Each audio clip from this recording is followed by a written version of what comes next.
Bismillahirrahmanirrahim. Assalamualaikum warahmatullahi wabarakatuh. Hari ini pemirsa, kita akan belajar tentang jangan marah. Banyak korban dari kemarahan kita dan kemarahan orang-orang yang tidak bisa terkontrol dan dikontrol. Seorang bintang di lapangan bola, ketika dia kemudian marah-marah, dia tidak mampu mengontrol dirinya, dia di kartu merahi. Ketika seseorang berumah tangga, dia tidak mampu mengontrol dirinya, di saat orang lain lagi merindukan datangnya jodoh, dia malah bercerai. Orang tua yang kemudian marah kepada anak, lalu keluar sumpah serapannya, sampai 7 turunan loh, gua nggak redo.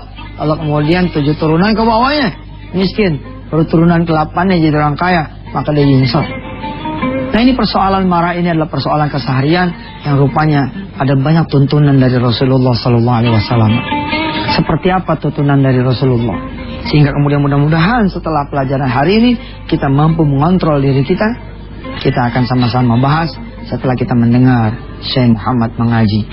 Mudah-mudahan saudara-saudara semua mendapatkan rahmat dari Allah Subhanahu wa taala sebab mendengar bacaan dari Ahlul Madinah.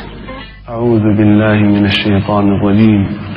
أفتطمعون أن يؤمنوا لكم وقد كان فريق منهم يسمعون كلام الله وقد كان فريق منهم يسمعون كلام الله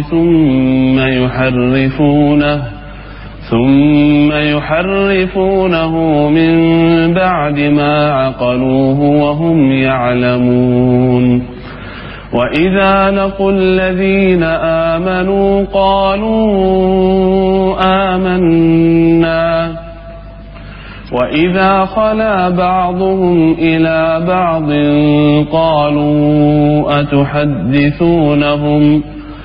قالوا أتحدثونهم بما فتح الله عليكم ليحاجوكم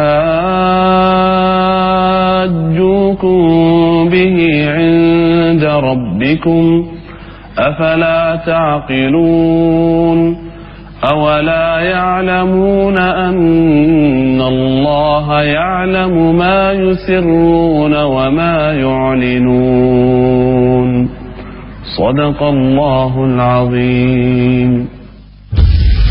Kalau ada pimpinan datang, kasih hormat. Bukan telepon-teleponan. Ingat.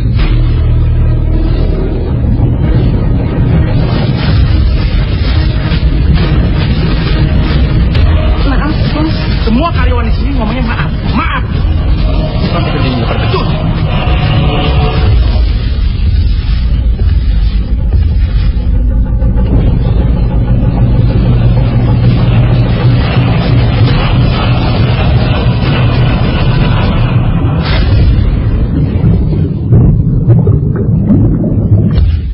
Ya pemirsa, kita berharap kita bisa mencontoh dari Asmaul Husnanya Allah Subhanahu wa taala bahwa Allah punya sifat Al-Afu yang memaafkan.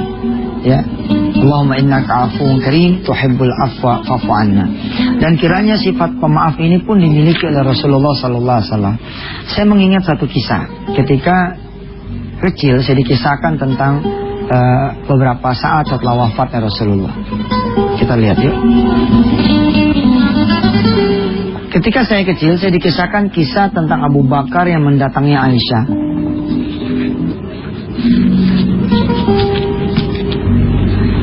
Abu Bakar bertanya kepada putrinya, "Wahai putriku, ayu amalin?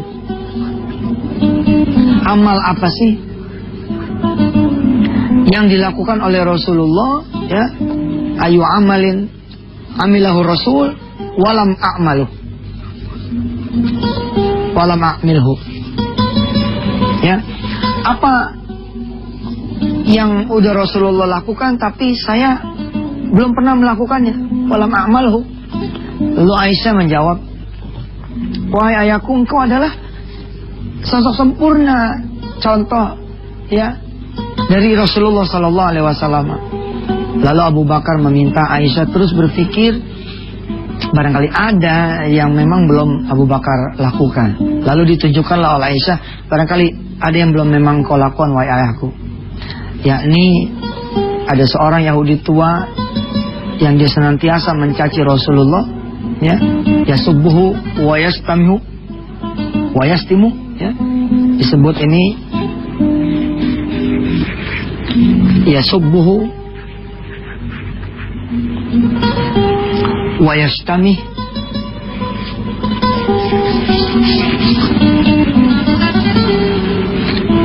Ini mencaci dan memaki, ya. Yahudi ini dimuliakan oleh Rasulullah, yukrimu wa yut'imu. Rasulullah memuliakan dan memberi makan, tapi Yahudi ini tidak pernah berhenti mencaci dan memaki Rasulullah. Lalu Abu Bakar nanya, apakah Rasulullah tahu dia matanya buta? Tahu. Ya sudah, kalau gitu tetap bikinkan bubur yang enak, yang terbaik. Nanti saya akan berikan fatwa itu seperti apa yang diberikan oleh Rasulullah. Berjalanlah Abu Bakar menuju ke sana. Lalu ketika disuapi suapan yang pertama, Yahudi tua yang matanya buta ini kemudian mengatakan, Man anta, siapa engkau? Lalu Abu Bakar bertanya, emangnya ada apa? Enggak, kamu ini berbeda. Berbeda gimana? Berbeda dengan apa yang pernah yang menyuapiku.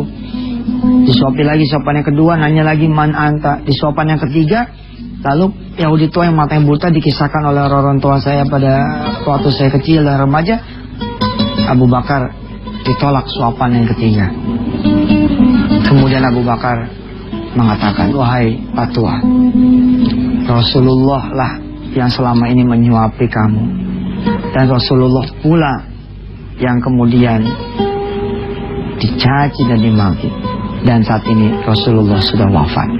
Lalu Yahudi tua yang matanya buta itu kemudian menangis. Dia tidak menyangka bahwa Rasulullah SAW lah yang selama ini menyuapinya, padahal dia senantiasa yasubbuh wa yastamih, senantiasa mencaci dan memaki. Akhirnya Pak Tua itu memeluk Abu Bakar dan mengucapkan syahadat. Subhanallah. Hadisnya kita akan belajar sama-sama setelah jeda yang berikut ini. Laisa syadid bisur'ah, innama syadidul ladzi yamliku nafsahu 'indal ghadab. Pemirsa ya, alhamdulillah masih bersama Yusuf Mansur di Wisata Hati Antv. Sebenarnya tuh ya dibohongi, ditipu,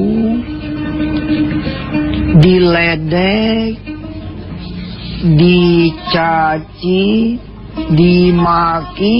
Sebenarnya siapa yang beruntung? Yang beruntung adalah kita yang ditipu, yang dibohongin. Kenapa? Yang dimarahin, yang didengkiin, yang disyirikin, yang fitnah. Difitnah itu kita sebenarnya. Tapi karena kita tidak mampu mengontrol hawa nafsu, kita nge-kick balik gitu. Kita pokoknya kayak apa tahu. Salah pemirsa. Harusnya kita berada di zona keuntungan, ya. Malah kemudian kita tidak mendapatkan apa-apa dari peristiwa dicaci, ditipu, dibohongi, dimarahi. Pertama kita belajar dulu hadisnya.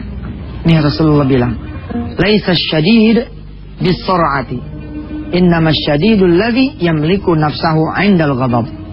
Orang yang kuat adalah orang yang bisa menguasai dirinya ketika dia itu marah. Subhanallah. Ketika diludahin, astagfirullah. Terus kita nengok, ente tadi ngeludahin aneh, iya, makasih ya. Iya. Bisa nggak begitu? Kayaknya susah tuh. Orang kita diselang aja sama motor, ya, kita marah udah kumprat-kampret keluar tuh segala binatang malam, ya kan?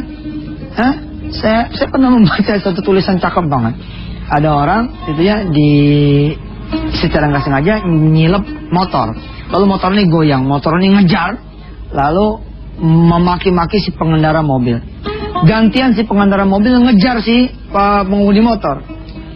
Dipikirnya oleh saya sebagai pembaca bahwa si pengemudi mobil ini akan ganti berteriak kepada si motor ini. Enggak loh.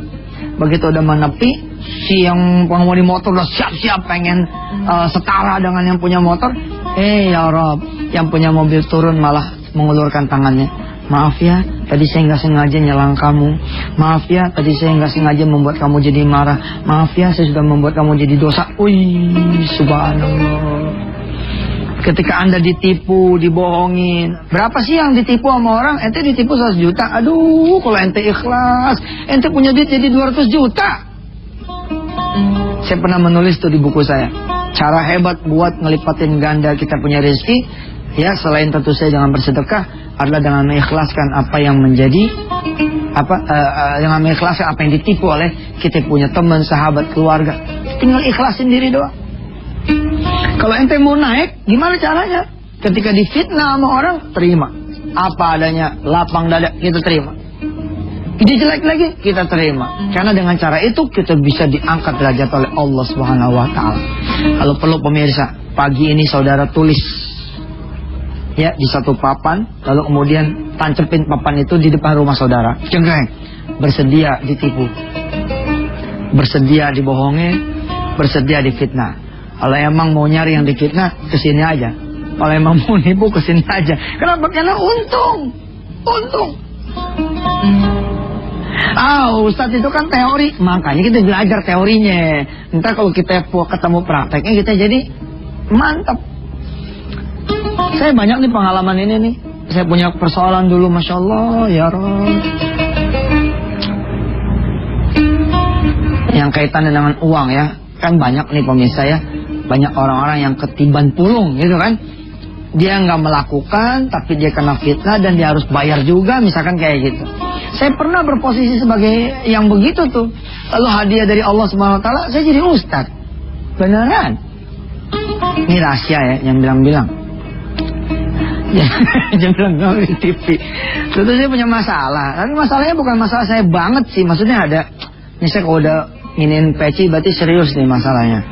Ya, dulu tuh ada persoalan 400 juta. Ya, sebenarnya sih ampun dah gitu lah. Saya ingin menolak gitu, tapi semakin kuat saya menolak, semakin masalah itu nginjak saya. Sampai suatu saat pemirsa, saya sujud di tengah malam, saya bilang sama istri saya, sepertinya ada kehendak Allah yang lain nih di urusan ini. Seperti kita harus nerima ya. Sudah, besok pagi matahari terbit, kita umumin sama tuh orang-orang yang memang membebankan kepada saya 400 juta persoalan finansial. Saya bilang, ya sudah, saya Yusuf Mansur insya Allah akan membayar. Alhamdulillah pemirsa, gak kebayar, susah. Tapi habis itu keindahan yang ada. Seperti apa? Ntar saya cerita setelah satu ini ya. Silakan. Ada pemirsa yang terlambat datang ya. Makanya kalau Senin sampai Jumat itu pantengin dari jam 5 kurang udah depan TV. Ya kan sekarang subuhnya kan sebelum jam 5 doang ya kan. Kita masih sempat ke masjid dan kemudian pulang langsung pantengin tuh Antv. Baik, saya lanjutkan ceritanya. Yang sudah lewat ya maaf deh ya. Besok Selasa kita mulai di jam 5. Saya tadi cerita, saya terima tuh kejadian itu 400 juta. Alhamdulillah setelah itu susah. Tapi karena sudah ikhlas kali ya, udah pasrah kali ya. Alhamdulillah itu Allah tolongin. Sampai kemudian puncaknya 2006, itu persoalan selesai. Bahkan menyelesaikan juga persoalan-persoalan yang lain. 2 tahun kemudian saya diuji lagi oleh Allah dengan jumlah yang lebih besar lagi. Ya saya coba bilang kepada Allah begini, sebagaimana saya kasih tahu kepada yang lain. Ente ditipu sama orang 100 juta. Siapa yang nipu? Dia. Siapa yang ngambil? Dia. Nah, ente ikhlasin aja. Allah milihin yang paling rendah. Allah milih yang paling rendah ketika ingin mengambil harta seseorang. Kalau ente nggak redo diambil 100 juta sama orang lain dengan cara ditipu seperti itu, mau ente laut penyakit yang lebih gede lagi? Kan nggak mau. Mau ente anak ente hajar sama Allah SWT lalu keluar juga duit 100 juta? Enggak. Kita dipilih sama Allah yang enteng. Kita tinggal mengikhlaskan diri saja. Nih, hadisnya sudah saya tulis lagi pemirsa untuk menghemat waktu. Jadi suatu saat Rasulullah bersama Abu Bakar, ya, ada orang datang mencaci maki Abu Bakar. Rasulullah ada nih. Sebagai jenderal Rasulullah bisa membantu Abu Bakar banget. Tinggal kontak dikit malaikat Jibril, diinjak tuh orang selesai.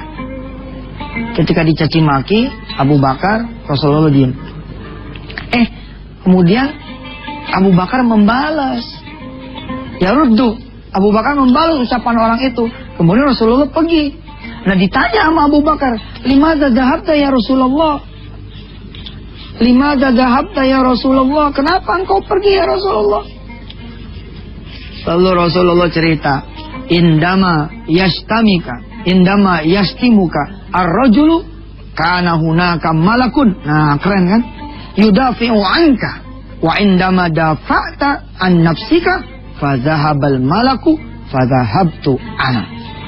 Hei Abu Bakar, tatkala kau dicaci maki, ada malaikat yang ada di dekatmu. Lalu malaikat itu berdoa untukmu dan membalas caci maki orang itu. Allahu Akbar.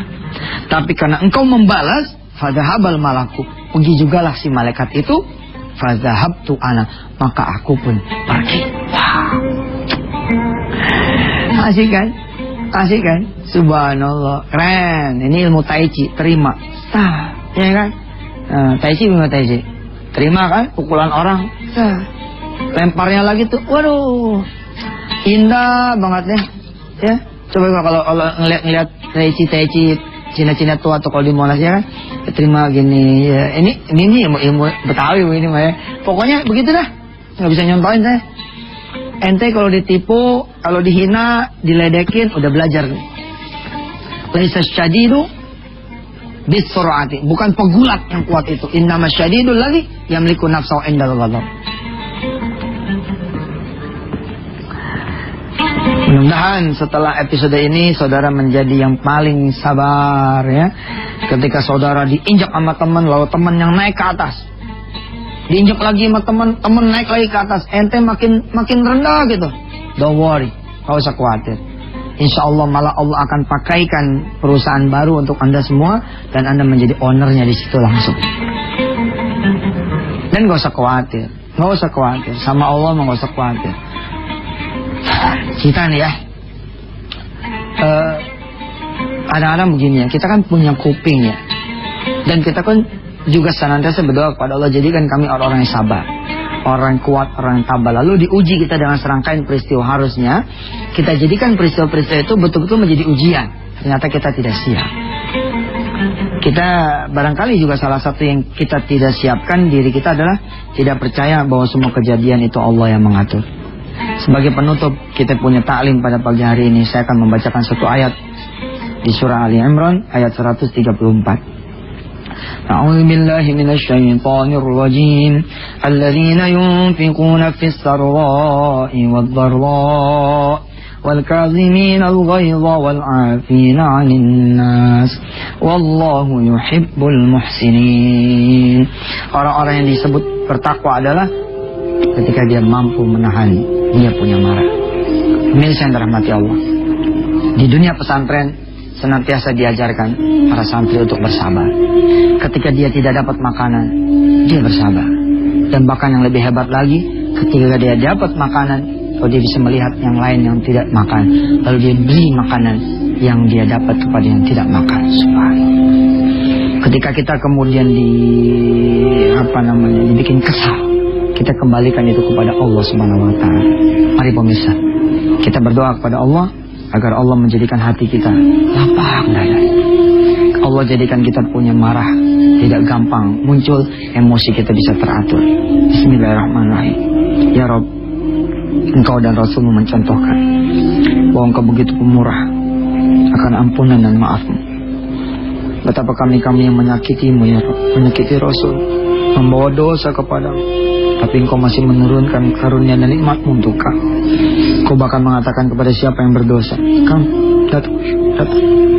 Engkau datang dengan sebanyak gunung dosa, sebanyak buih di lautan, aku akan beri ampunan kepadamu sebanyak gunung, sebanyak buih di lautan dan sebanyak dosa yang kamu bawa kepadaku. Aku akan beri ampunan sebanyak itu. Ya Rabb, mudah-mudahan kami hamba yang baik, Kau berikan kekuatan untuk menahan amarah kami, untuk menahan nafsu kami dan syahwat kami. Ya Rabb, ampuni kami. Rabbana atina fid dunya hasanah, fil akhirati hasanah, wa qina adzabannar. Alhamdulillah. Jangan sampai seorang suami kehilangan istri, jangan sampai seorang istri kehilangan suami, jangan sampai seorang sahabat kehilangan sahabatnya, jangan sampai seorang anak kehilangan orang tuanya, jangan sampai orang tua kehilangan anaknya gara-gara persoalan marah. Sampai ketemu besok hari Selasa, kita membahas kajian tafsir dan tahfiz. Wassalamualaikum warahmatullahi wabarakatuh.